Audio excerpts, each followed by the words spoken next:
लखनपुर गांव का इलाका पूरी तरह से सुनसान पड़ा था। हल्की सर्द हवाएं चल रही थीं।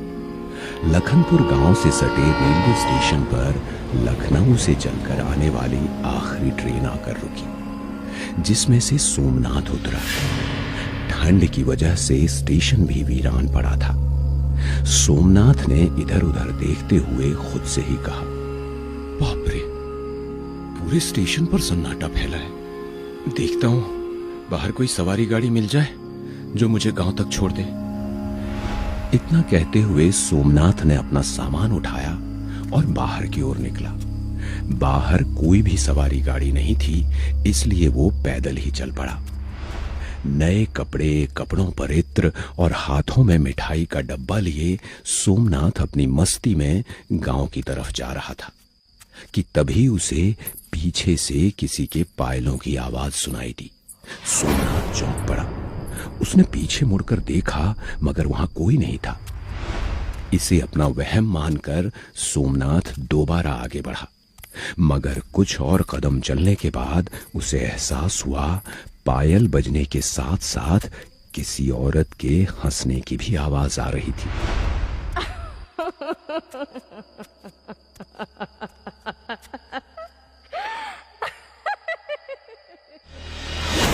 सोमनाथ फिर पलटा और अंधेरे में देखने की कोशिश करता हुआ बोला, कौन कौन मेरे साथ कौन चल रहा है? जो भी हो, सामने आओ। गौर से देखने पर सोमनाथ को ऐसा लगा जैसे उससे कुछ ही दूरी पर कोई साए जैसी आकृति खड़ी हो। उसने फौरन ही अपने फोन की टॉर्च ऑन करते हुए उधर रोशनी की। तब तक वो साया सोमनाथ के बेहद करीब आ चुका था। कौन है? उसने देखा एक जवान औरत लाल साड़ी पहने उसके ठीक सामने खड़ी थी, जो देखने में बला की खूबसूरत थी। शरीर पर भरे गहने, 16 श्रृंगार, खुले बाल। वो सोमनाथ को देखकर मुस्कुरा रही थी। उसके इत्र की खुशबू में खोया हुआ सोमनाथ पहले तो कुछ बोल ही नहीं पाया।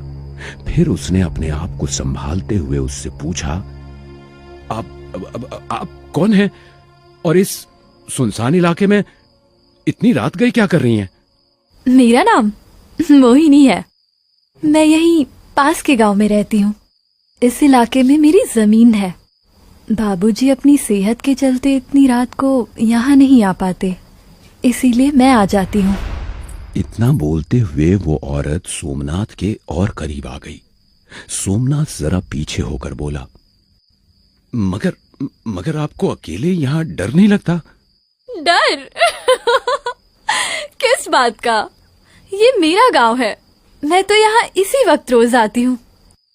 आप रोज आती हैं? हाँ जी, मैं रोज इसी वक्त आती हूँ। आप चाहो तो रोज इसी वक्त मुझसे मिलने यहाँ आ सकते हो।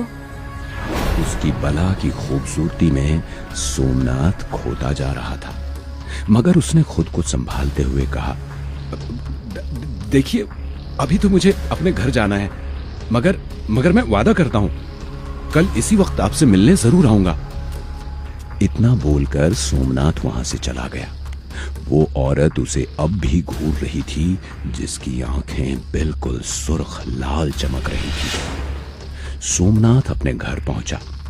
उसकी बीवी रूपा उसे देखकर बहुत खुश हुई, मगर जैसे ही उसने सोमनाथ के शरीर को हाथ लगाया, वो चौंकते हुए बोली, ये क्या जी, आपको तो तेज बुखार है।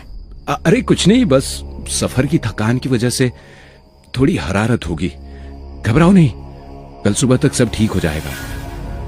सोमनाथ और उसकी बीवी को कोई अंदाजा नहीं था कि जिसे वो मामूली बुखार समझ रहे थे, वो असल में गहरे सम्मोहन का असर था। अगली सुबह सोमनाथ उठकर सभी से मिला जुला, अपना पूरा गांव घूमा, मगर जब भी वो अकेले में बैठता तो वो मोहिनी के बारे में सोचता रहता।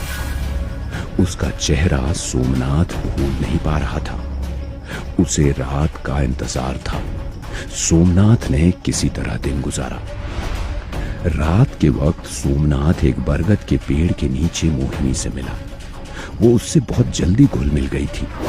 दोनों बरगद के पेड़ के नीचे काफी देर तक बैठकर बातें करते रहे। फिर मोहिनी ने सोमनाथ को अपने गले से लगा लिया। सोमनाथ उसके आगोश में आते ही बिल्कुल खो सा गया। मोहिनी उसे एक नशे जैसी महसूस हो रही थी।